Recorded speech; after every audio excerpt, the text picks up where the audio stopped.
आज का ये एपिसोड शुरू करने से पहले एक छोटी सी बात। क्या आप भी अपना पॉडकास्ट बनाने की सोच रहे हैं? तो एंकर ट्राई कीजिए। ये पॉडकास्ट बनाने का सबसे आसान तरीका है। नंबर एक, ये फ्री है। नंबर दो, इसमें कई सारे ऐसे टूल्स हैं जो आपको अपने फोन और कंप्यूटर पर रिकॉर्ड और एडिट करने की फैसिलिटी देते हैं। नंबर तीन, आप अपने पॉडकास्ट को डिस्ट्रीब्यूट भी कर सकते हैं, जिससे इसे स्पॉटिफाई और दूसरे प्लेटफॉर्म पर सुना जा सके। तो डाउनलोड कीजिए फ्री एंकर ऐप या विजिट कीजिए anchor.fm पर अपना पॉडकास्ट स्टार्ट करने के लिए। ये तो थी एक छोटी सी जानकारी, और अब शुरू करते हैं एपिसोड का सिलसिला। तो आज के एपिसोड में लीजिए सुनिए रविंद्रनाथ टैगोर के लिखे उपन्यास गोरा के 48वें भाग को मेरी यानी समीर गोस्वामी की आवाज में। सुचरिता सोचने लगी, ललिता ये क्या कर बैठी। कुछ देर चुप रहकर ललिता के गले में हाथ डालकर सुचरिता ने कहा, मगर मुझे तो बहन डर लग रहा है। ललिता ने पूछा, काहे का डर? सुचरिता ने कहा, इधर ब्राह्म समाज में चारों ओर हलचल मच गई है, किंतु उधर अगर अंत को विनय बाबू न राजी हुए तो? ललिता ने सिर झुकाकर दृढ़ स्वर से कहा, वो अवश्य ही राजी होंगे।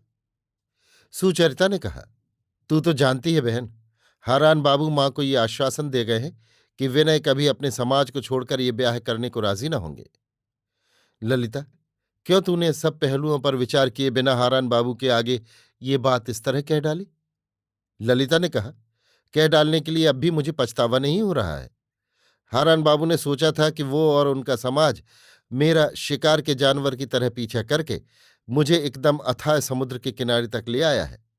यहां मुझे आत्मसमर्पण करने के लिए लाचार ही होना पड़ेगा।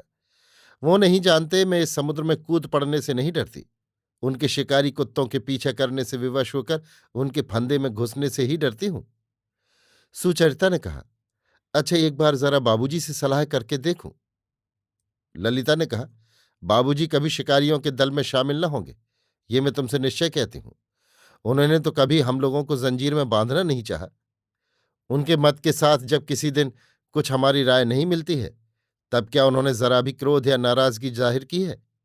क्या कभी ब्रह्म समाज के नाम की दुहाई देकर हमारा मुंह बंद करने की चेष्टा की है? इसी के लिए मां कितनी ही बार कितनी ही नाराज हुई हैं। किंतु बाबूजी को अगर कुछ भय था तो यही कि कहीं हम खुद सोचने विचारने का साहस न खो बैठे। इस तरह करके जब उन्होंने मनुष्य बनाया है, तब अंत को क्या वो हारान बाबू जैसे समाज के जेल दारोगा के हाथ में हमको सौंप देंगे? सुचरिता ने कहा, अच्छा मान लिया बाबूजी ने कुछ बाधा न डाली, उसके बाद क्या किया जाएगा बोलो। ललिता ने कहा, तुम लोग अगर कुछ न करोगे तो मैं खुद। सुचरिता व्यस्त होकर बोल उठी, ना ना ना, तुझे कुछ भी न करना होगा बहन, मैं इसका कुछ उपाय करती हूं। सुचरिता परेश बाबू के पास जाने की तैयारी कर ही रही थी कि परेश बाबू स्वयं ही उसके यहां आ गए।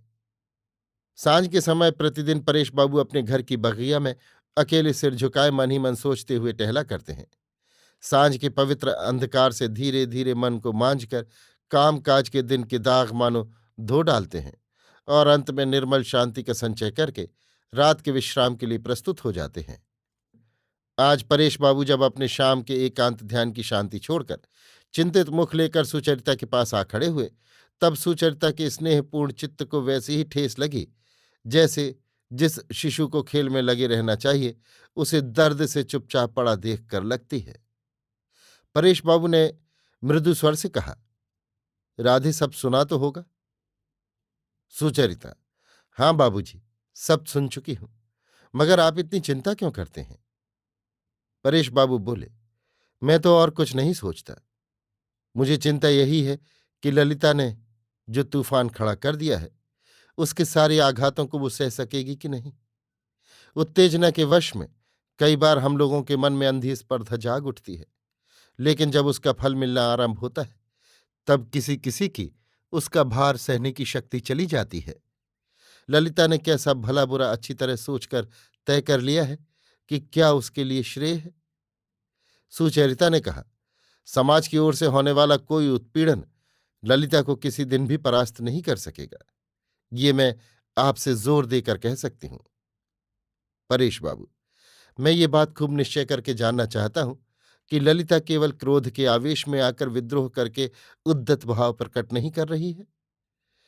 सुचरिता ने सिर झुकाकर कहा, ना बाबूजी, अगर ये बात होती तो मैं उसकी बात बिल्कुल सुनती ही नहीं। उसके मन में जो बात खूब गहरी जमी हुई थी, वही अकस्मात आघात पाकर एकदम बाहर निकल पड़ी है। इस समय उस बात को किसी तरह दबा देने की चेष्टा करने से ललिता जैसी लड़की के लिए वो कभी भला ना होगा। बाबूजी, विनय बाबू तो आदमी बड़े अच्छे हैं। परेश बाबू, अच्छा, विनय क्या ब्राह्मण समाज में आने को राजी होगा? सुचरिता, सो तो मैं ठीक कह नहीं सकती। अच्छा बाबूजी, एक बार गोरा बाबू की मां के पास हो आऊं? परेश बाबू, मैं भी यही सोच रहा था कि उनके पास हो आना अच्छा होगा। अभी आप सुन रहे थे रविन्द्रनाथ टैगोर के लिखे उपन्यास गोरा के 48वें भाग को मेरी यानी समीर गोस्वामी की आवाज में।